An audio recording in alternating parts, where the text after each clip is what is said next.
चलिए जी, नमस्कार। देखते हैं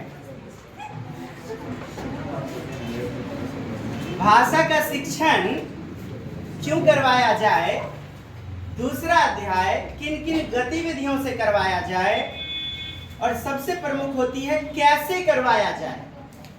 आइए शिक्षण सूत्र या फिर विधियां, रूल्स, मेथड्स। तो ज्ञात से अज्ञात की ओर कैसे? उदाहरण अपने आप में क्या होती हैं? प्रत्यक्ष यानी ज्ञात। विभिन्न उदाहरण दिया जाए, उदाहरणों से नियम जो कि नहीं दिखाई देते, अप्रत्यक्ष यानी प्रत्यक्ष से अप्रत्यक्ष की ओर, डायरेक्ट टू इनडायरेक्ट मेथड के तहत होनी चाहिए। ज्ञात से अज्ञात, नॉन टू अननॉन होनी चाहिए। ऐसा ज्ञान पहले दीजिए जो क्या हो, क्योंकि यह बच्चे के जिंदगी से जुड़ी होती है। फिर जटिल बातों का ज्ञान सिखाना चाहिए। पहले इजी बातें बताई जाएं, उदाहरण से जोड़ा जाए, तब किताब का जो नियम होगा वह प्रकट हो पाएगा, स्पष्ट हो पाएगा बालकों को। क्योंकि यह बच्चे के निजी एक्सटर्नल वर्ल्ड से जुड़ा होता है, यानी जटिल बातों को बाद में बताया जाए। पढ़ाने से पहले अध्यापक को क्या करके पता करना चाहिए कि बच्चों को उस पाठ के प्रति कितना ज्ञान है। यह पता करके अध्यापक को कक्षा का लेवल ज्ञात हो जाता है, जिससे शिक्षक जो बच्चे नहीं जानते उसे, संस्कृत में देखा था ना आपने कैसे, कल ही तो देखे हुए थे, कैसे पढ़ाया जाना चाहिए, क्या पढ़ाया जाना है, क्या बच्चा नहीं जानता, उस हिसाब से अज्ञात बातों का ज्ञान देने में सक्षम हो जाता है। यही तो है बच्चा जो जानता है पहले उसके विषय में बताया जाए। बच्चा घन नहीं जानता, घन बच्चा लूडो का छग्गा जानता है। क्या जानता है?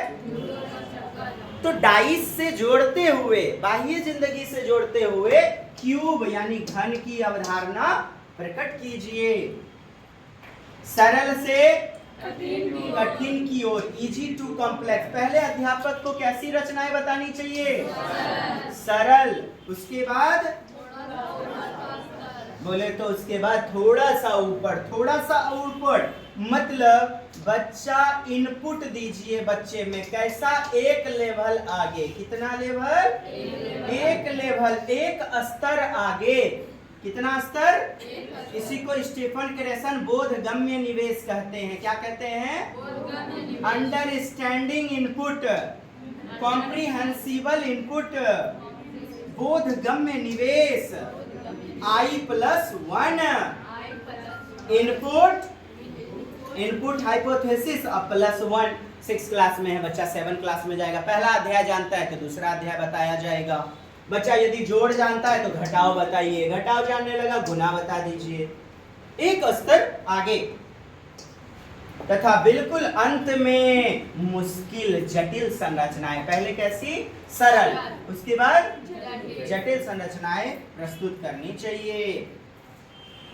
अन्यथा शुरू में ही कठिन रचना यदि प्रस्तुत करेगा शिक्षक तो बच्चों का विश्वास डगमगा जाएगा। उदाहरण अपने आप में और नियम वगैरह, सामान्यीकरण, सामान्य जनरलाइजेशन। अभी देखे थे ना सामान्यीकरण। एक बच्चा फलना में की ओर, यानी उदाहरण से नियम की ओर, स्पेसिफिक टू विशिष्टता से सामान्यीकरण, इसी को बोला जाता है। या एग्जाम्पल्स टू रूल, उदाहरण से नियम की ओर। आई अध्यापक को सबसे पहले पाठ का विशिष्ट रूप प्रस्तुत करना चाहिए। पाठ का मेन निचोड़ प्रदान कर दिए, इस पाठ में क्या है, उसके बाद उसका सामान्य रूप से प्रस्तुत उसको करेंगे। क्योंकि बच्चे विशिष्ट रूप पर ज्यादा ध्यान देते हैं, उदाहरणों पर ज्यादा ध्यान देते हैं। मूर्त से अमूर्त की ओर, बोले तो स्थूल से सूक्ष्म की ओर, कॉन्क्रीट टू एब्स्ट्रैक्ट। अच्छा, ये कुर्सी, ये क्या है? स्थूल है। इसके भीतर जो भी पदार्थ नहीं दिख रहे हैं वो सूक्ष्म है। वो कैसा है? अमूर्त है। कैसा है? अमूर्त है। मूर्त से अमूर्त, स्थूल से सूक्ष्म की ओर, कॉन्क्रीट टू एब्स्ट्रैक्ट। बच्चा पहले अपने सामने रखी हुई वस्तु यानी मूर्त वस्तु, सामने रखी वस्तु का मतलब क्या, मूर्त वस्तु पर ध्यान केंद्रित करता है। उसके बाद उनको हटाने पर भी ध्यान केंद्रित कर सकता है। उसके बाद बच्चा उन चीजों के ऊपर तार्किक रूप से नहीं सोच सकता शुरू में, जो उसने पहले नहीं देखी। यानी वस्तुओं को देखा, मूर्त से अमूर्त चिंतन, स्थूल से सूक्ष्म की ओर। आपको तो बस इतना याद रखना है, मूर्त से अमूर्त में पढ़ाना चाहिए, स्थूल से सूक्ष्म में, पूर्ण से अंश की ओर। पहले पूरा पूरा भाग दिखलाइए, जैसे गाय के बारे में बता रहे हैं, पूरी गाय की तस्वीर दिखलाइए, पूरी गाय की, तब खंड खंड में उसके पूंछ के बारे में वर्णन। मुंह, इसको 2 मुंह होता है, 8 गो पैर होता है, 2 गो पूंछ होता है, 4 गो मूंछ होता है। टुकड़ों में बांट देना, अंश करना, क्या करना, पार्ट वाइज, रिमेंस, पार्शियल। कैसे, whole to partial, part wise, यानी ऑल टू पार्ट वाइज। तो पूर्ण से अंश की ओर। कहता है सिद्धांत कि अध्यापक द्वारा छात्रों को जो कुछ सिखाया जाए उसे पहले पूर्ण रूप से बच्चों के सामने। आप गाड़ी के बारे में वर्णन कर रहे हैं, कोई भी बस के बारे में वर्णन कर रहे हैं, तो पहले बच्चा रास्ते भी चलता है ना, संपूर्ण बस को देखता है, ना कि पहिया, खिड़की, अलग अलग भाग में नहीं। ईवीएस में आता भी है, बच्चे अपने पर्यावरण को किस रूप में देखते हैं, तो किस रूप में देखते हैं, समग्र रूप में, पूर्ण रूप में। तो पढ़ाया जाना चाहिए पर्यावरण, सामाजिक अध्ययन, हिंदी, गणित, सबको एकीकृत करते हुए यानी समग्र करते हुए ईवीएस में या अन्य चीजों में। तो आपने यह देखा, समग्रता का मतलब क्या होता है, पूर्ण आकृति। एक कॉन्सेप्ट आएगा सीडीपी में कि पूरा का पूरा प्रश्न होगा, तभी बच्चे समस्या का समाधान कर पाएंगे। अधूरा प्रश्न में इसी पूर्ण आकृति को कोहलर, कोपका, वर्दीमर, कुर्ट लेविन एवं अन्य, बोलिए कोहलर, कोपका, वर्दीमर। कोहलर ने सुल्तान वनमानुस पर अनुप्रयोग किया और सूझ का सिद्धांत दिया, थ्योरी ऑफ इनसाइटनेस। ये गेस्टाल्टवाद से सब जुड़ा हुआ है। किससे, गेस्टाल्टवाद, गेस्टाल्टिज्म। बोलिए, गेस्टाल्ट जर्मन भाषा का शब्द है, जर्मनी भाषा का शब्द है, जिसका मतलब, गेस्टाल्ट का मतलब पूर्ण आकृति होती है, गेस्टाल्ट का मतलब समग्रता होता है। जब तक पूरा प्रश्न न हो बच्चा कोई भी बना नहीं पाएगा। जैसे 5,000 टका का चक्रवृद्धि ब्याज निकालिए, क्या निकालिए, 5,000 रुपये का, संभव है, दर नहीं दिया है, समय नहीं दिया है, संभव है। तो पूर्णता लगे हाथ, यहाँ पर यह भी क्लियर कर दिया ताकि आप लोग को याद रह जाए। मैंने पहले जो है ना, सामने बच्चे को पूरा पूरा आकृति, उसके बाद पार्ट वाइज स्पष्ट किया जाए। यह सूत्र ना गेस्टाल्ट मनोवैज्ञानिक यानी गेस्टाल्टिज्म, क्या, गेस्टाल्टिज्म कहाँ का है जी, जर्मनी भाषा का शब्द। कहाँ, जर्मन। और गेस्टाल्ट जो थे, गेस्टाल्ट के प्रवर्तक शुरू में जो दिया था मैक्स वर्दीमर ने। किसने, मैक्स वर्दीमर ने। और कोहलर प्रचारक थे, जन जन तक पहुंचाया। ठीक, ये कोहलर मूलतया किसके लिए जाने जाते हैं, तो सूझ एवं अंतर्दृष्टि का सिद्धांत, सूझ या अंतर्दृष्टि, थ्योरी ऑफ इनसाइटनेस, इनसाइटनेस।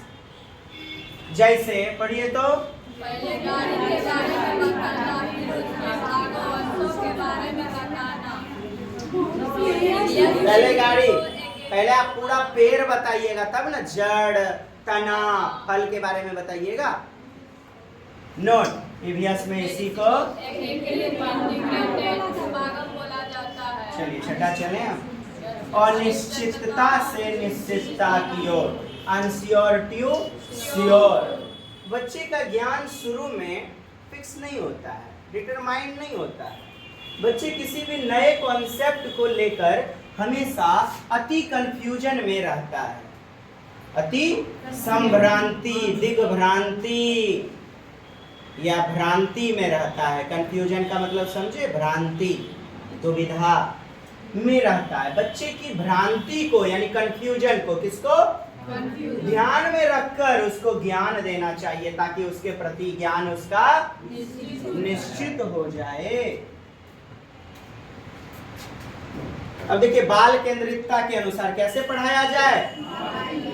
बच्चे की रुचि, व्यवहार, क्षमता आदि को ध्यान में रखकर विश्लेषण मतलब खंड खंड करना, विश्लेषण मतलब एनालिसिस या डिफरेंशिएशन, संश्लेषण सिंथेसिस मतलब पूरा।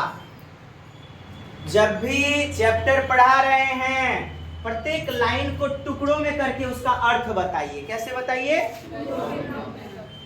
विश्लेषण का अर्थ होता है टुकड़ों में तोड़ना और संश्लेषण का अर्थ होता है जैसे जब हम किसी कविता का अनुवाद करते हैं तो एक एक शब्द को तोड़ तोड़ कर लिखते हैं और उसका अर्थ बताते हैं, उसके निष्कर्ष पर पहुंचाते हैं, पूरी कविता का निचोड़ बताते हैं।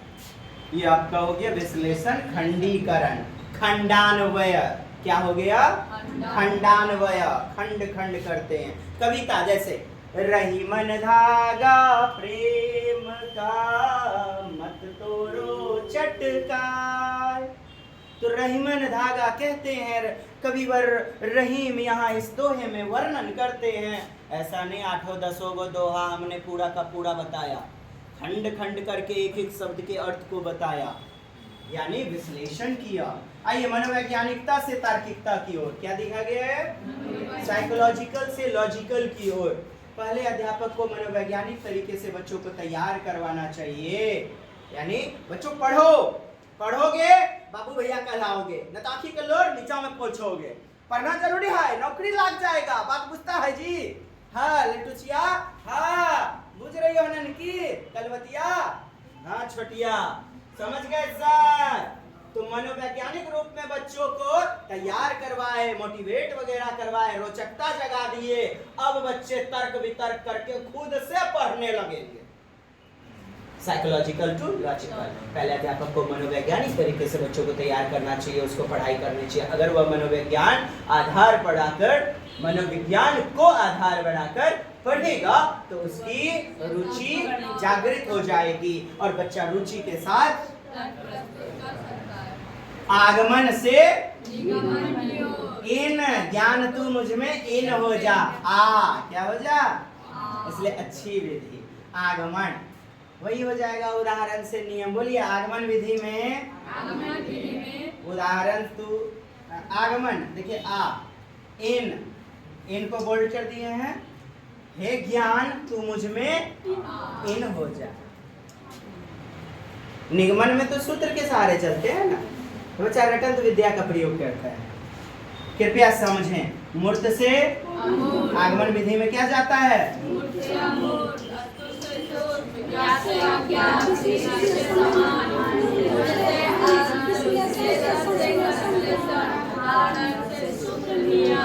सूत्र या नियम। उदाहरण से सूत्र या नियम। अगल बगल के बारे में बताइए, पहले बच्चे को मातृभाषा के बारे में बताइए, स्थानीय परिवेश, नदी, तालाब, नहर के बारे में बताइए, तब ना वैश्विक बताइएगा, प्रशांत महासागर, हिम सागर। यानी पहले नियर तब फॉर वैश्विक ग्लोबलाइजेशन बातें बाद में। तो स्थानीय से वैश्विक, निकटस्थ से दूरस्थ, क्या बोलिएगा?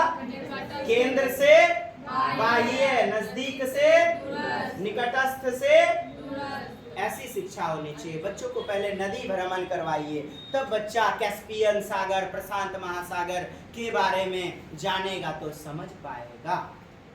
ठीक है, यही है। अनिश्चित से निश्चित की ओर बच्चे का ज्ञान अनिश्चित। उदाहरण अपने आप में अनिश्चित होते हैं। आप जब बताने लगिएगा ना, कोई दूसरा उदाहरण ले लीजिएगा। कोई दूसरा टीचर पढ़ाएंगे तो वो दूसरा उदाहरण ले सकते हैं। तो वो उदाहरण क्या होते हैं अपने आप में अनडिटरमाइंड, तब फिर डिटरमाइंड कर लेते हैं हम, यानी अनिश्चित से निश्चित सिद्धांत की ओर बढ़ते हैं। अनिश्चित से निश्चित सिद्धांत की ओर बढ़ते हैं। किसमें? आगमन विधि में। आइए, बाल केंद्रित तथा प्रगतिशील शिक्षा सीडीपी में पढ़ाई है आप लोगों ने। प्रगतिशील मतलब बच्चे का चहुमुखी विकास होना चाहिए। कैसा विकास? सर्वांगीण विकास होना चाहिए। बच्चे का आकलन कीजिए, मूल्यांकन। कैसा? फॉर्मेटिव। कैसा असेसमेंट? रचनात्मक आकलन, जिससे ज्ञान का विकास होगा। ऐसा नहीं कि ज्यादा से ज्यादा सम्मेटिव असेसमेंट, योगात्मक आकलन नहीं। बोलिए सम्मेटिव, जिसे समेकित आकलन भी कहते हैं। क्या कहते हैं? समेकित आकलन वाली बातें नहीं। यह ज्ञान का निर्माण करवाता है। रचनात्मक, सृजनात्मक वाला असेसमेंट। जैसे चैप्टर पढ़ाया, टेस्ट ले लिया, नंबर नहीं जोड़ते हैं इसमें। हम देखना चाहते हैं बच्चों में कहाँ भूल हो गई, कहाँ बच्चे कॉन्सेप्ट नहीं सीख पाए। जिसे कहेंगे निदानात्मक परीक्षण। कैसा? निदानात्मक मूल्यांकन। और उपचार कर दिया, दूर कर दिया कठिनाई को, तो उपचारात्मक मूल्यांकन। हालांकि दोनों बातें निदानात्मक में ही लगभग आ जाती हैं। एक डायग्नोस्टिक, दूसरा रिमेडियल। आइए, बाल केंद्रित पढ़ लें। किसको केंद्र में रखेंगे? बच्चे के रूप, रंग, व्यवहार, क्षमता का क्या कीजिएगा? सम्मान। आचार नहीं डालिएगा ना। बच्चे के रूप, रंग, क्षमता, गुण आदि को सम्मान देते हुए पढ़ाइएगा। कौन दिए थे? बाल केंद्रित कौन दिए? समर्थक कौन है? पुस्तक लिखी school and society. School and society. इन्होंने कहा ऐसी शिक्षा दीजिए जो बालक की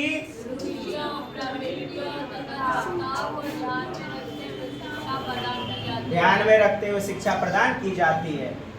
जब हम बच्चों को बाल केंद्रित शिक्षा प्रदान करते हैं तो शिक्षा रुचिकर हो जाता है। आइए, प्रगतिशील शिक्षा, प्रोग्रेसिव एजुकेशन। कैसा एजुकेशन? Progressive education. पढ़िए तो। जब बच्चों को उसकी अभिवृत्ति एटीट्यूड, उसका जो नजरिया है, वो जैसे सीखना चाहता है उसी को क्या कहेंगे? अभिवृत्ति। इच्छा के अनुसार, किसके अनुसार? बच्चे की क्षमता, रूप, रंग, रुचि के अनुसार पढ़ाते हैं तो शिक्षा स्तर बढ़ जाता है, जिसे प्रगतिशील शिक्षा कहते हैं। नाम सुना स्पष्ट है जी? प्रगति, चहुमुखी विकास, सर्वांगीण विकास।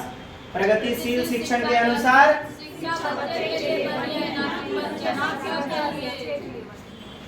ना कि बच्चा शिक्षा के लिए। याद रहेगा ना? यानी बच्चे के स्तर को जांच करते हुए, जानते हुए पढ़ाना। वैसे ही टीचिंग लर्निंग मटेरियल का इस्तेमाल करना। प्रगतिशील शिक्षा से बच्चे का सर्वांगीण ऑल राउंड डेवलपमेंट, जिसे वर्सटाइल डेवलपमेंट जिसे कहते हैं, ऑल ओवर डेवलपमेंट विकास होता है।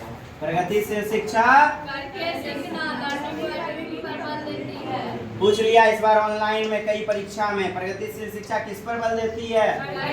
हस्तपरक गतिविधि पे। करके सीखूंगा, मैं करके सीखूंगी, सीटेट में बेहतरीन सफलता लाओगे। याद आ गया? कौन गाना? प्रोग्रेसिव एजुकेशन में seating arrangement, time table flexible होना चाहिए। कैसा होना चाहिए? लचीला। कैसा होना चाहिए? मतलब निश्चित व्यवस्था, आसन व्यवस्था, बैठने का व्यवस्था निश्चित। तब तो रोज प्रतिभाशाली बच्चा आगे बैठेगा, मूढ़ बालक पीछे ही जगह मिलेगा। हाँ, टाइम टेबल फिक्स। बच्चे को कुछ पूछना है, अबले कहानी खत्म, बच्चा पूछ ही नहीं पाएगा। टाइम टेबल, रूटीन, दिनचर्या। तो फ्लेक्सिबल, बोलिए लचीला, बच्चे के अनुसार होनी चाहिए, अटल नहीं होनी चाहिए। निश्चित नहीं होनी चाहिए। निश्चित नहीं होनी अब पढ़िए, मतलब निश्चित व्यवस्था, बैठने की आसन व्यवस्था निश्चित। ऑनलाइन में खूब पूछा ये वाला। आसन व्यवस्था तय होती है। क्या होती है? आसन व्यवस्था तय होती है। तय रहेगा जी, नहीं होती। कोई कहीं भी, तब तो बाल केंद्रित होगा। स्वतंत्रता होनी चाहिए। क्या होनी चाहिए? टाइम टेबल भी निश्चित, मतलब बच्चे के लिए इसमें यानी कोलैबोरेटिव लर्निंग, सहयोगात्मक अधिगम, सहयोगिता पूर्ण व्यवहार, सहयोगात्मक गतिविधि, एक दूसरे से मित्र मंडली में बच्चा सीखता है।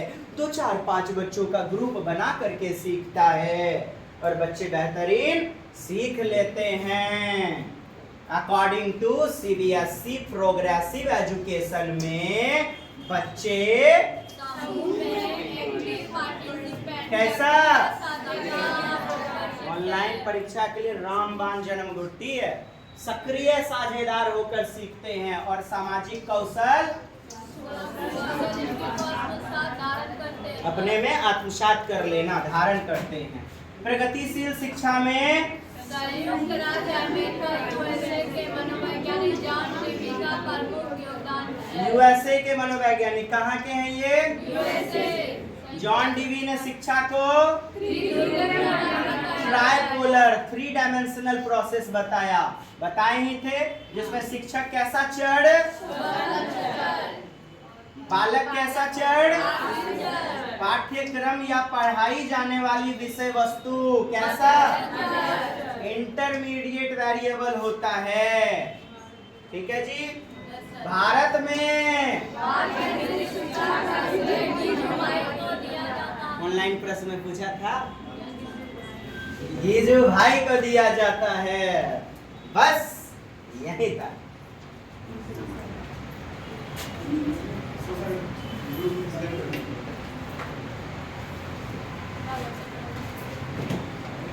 कल शेयर कर दिया है हमने, कल ही शेयर कर दिया। चलिए इतनी बातें दोस्त, और बहुत बहुत धन्यवाद। इसका पहला पार्ट जो है कल हमने बनाया हुआ था, उसको भी देख लेना है। जय हिंद।